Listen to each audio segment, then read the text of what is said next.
17 फरवरी 2017 त्रिशर से कोची जा रही होती है मलयालम फिल्म इंडस्ट्री की बहुत बड़ी एक्ट्रेस और रास्ते में एक हाईवे के ऊपर उसकी गाड़ी को कुछ लोगों द्वारा रोका जाता है और वो लोग ज़बरदस्ती उसकी गाड़ी में घुस जाते हैं, उसके ड्राइवर को मारते पीटते हैं और उसके साथ सेक्सुअली असॉल्ट करते हैं और उस पूरे इंसिडेंट का वीडियो बना लेते हैं। और उन लोगों से ये काम करवाया था उसी इंडस्ट्री का एक बहुत बड़ा एक्टर जो कि उस एक्ट्रेस के साथ काम करता था। और उस एक्ट्रेस का वो वीडियो बनाने के लिए वो एक्टर ने इन लोगों को 1.5 करोड़ रुपया दिया था। क्या था यह पूरा केस, सब कुछ जानेंगे आज की इस वीडियो में।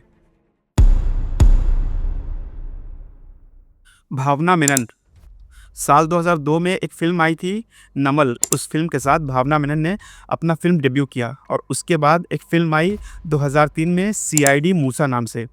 वो फिल्म उस टाइम की बहुत बड़ी हिट मानी गई और उसके बाद भावना बहुत ज़्यादा पॉपुलर हो गई और उसके बाद उन्हें बहुत ज़्यादा रिकग्निशन मिलने लगा, बहुत ज़्यादा काम मिलने लगा और फिल्म इंडस्ट्री में उसके बाद वो एक पॉपुलर नेम बन गई। हर कोई उनके साथ काम करना चाहता था। 17 फरवरी 2017 रात के वक्त भावना जब अपनी फिल्म की शूटिंग से लौट रही थी, वो त्रिशर से कोची जा रही होती है और उनकी गाड़ी में उनका ड्राइवर होता है। हाईवे पे ये गाड़ी चलती रहती है और पीछे से एक ब्लैक कलर की गाड़ी आती है और ये गाड़ी ज़बरदस्ती भावना की गाड़ी को ओवरटेक करके रोकती है और उस गाड़ी में से कुछ लोग उतरते हैं जो ज़बरदस्ती भावना की गाड़ी में घुस जाते हैं। वो लोग गाड़ी में घुसते हैं, ड्राइवर के हाथ से गाड़ी का कंट्रोल छीन लेते हैं। ड्राइवर कुछ कर नहीं पाता है और वो लोग गाड़ी को अपने कंट्रोल में ले लेते हैं और गाड़ी को उसी हाईवे के आसपास घुमाते रहते हैं और गाड़ी चलती रहती है। और ये जितने लोग थे वो सब एक एक करके भावना के साथ सेक्सुअल असॉल्ट करते हैं और उन्हीं में से एक और व्यक्ति होता है जो कि ये सब कुछ रिकॉर्ड कर रहा होता है अपने फ़ोन पर।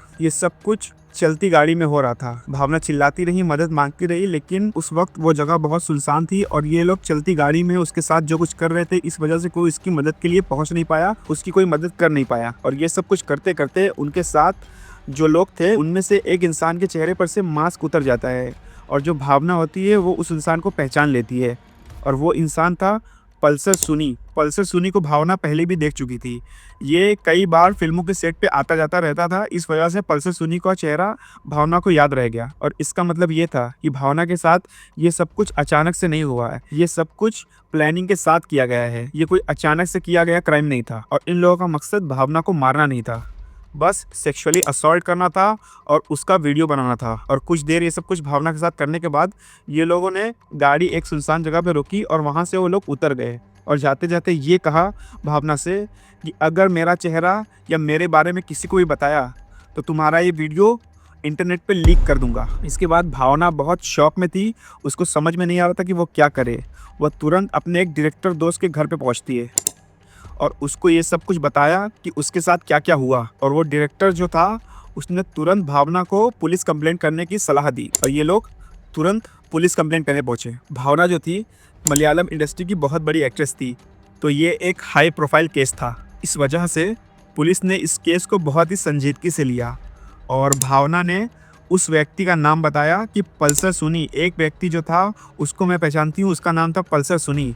पुलिस तुरंत पल्सर सुनी को गिरफ्तार करती है और धीरे धीरे करके बाकी के जो लोग थे, 7 लोग थे टोटल, 7 के साथ गिरफ्तार हो जाते हैं और पल्सर सुनी को जेल भेज दिया जाता है। लेकिन एक सवाल सबके मन में था कि पल्सर सुनी ने ये सब कुछ किया क्यों? क्या कोई उसकी पर्सनल दुश्मनी थी उससे या फिर कोई और वजह थी? भावना के बयान से ऐसा तो नहीं लग रहा था कि मतलब इससे कोई पर्सनल दुश्मनी है। ये बहुत ज़्यादा एक दूसरे को नहीं जानते थे, लेकिन हाँ, ये लोगों की मुलाकात, ये लोगों का सामना सेट पर हो चुका था।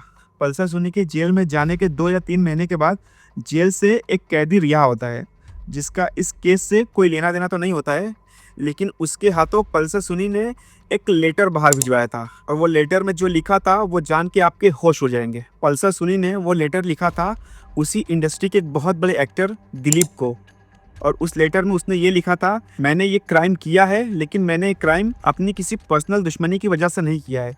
मुझे क्राइम करने के लिए 1.5 करोड़ रुपये दिए गए थे। मुझे भावना को सेक्सुअली असॉल्ट और उसका वीडियो बनाने के लिए 1.5 करोड़ रुपये का ऑफर दिया गया था एक्टर दिलीप की तरफ से। और ये लेटर सामने आते ही पूरी मलयालम सिनेमा में, पूरे मलयालम इंडस्ट्री में हड़कंप मच गया। तुरंत ही जो दिलीप था उसे हिरासत में लिया गया, लेकिन उसके कनेक्शंस इतने थे बहुत ज़्यादा दिनों तक उसे हिरासत में रखा नहीं जा सका। और मीडिया में भी ये PR चला, ये न्यूज़ बनाई गई कि ये एक फॉल्स एलिगेशन है एक्टर दिलीप के ऊपर।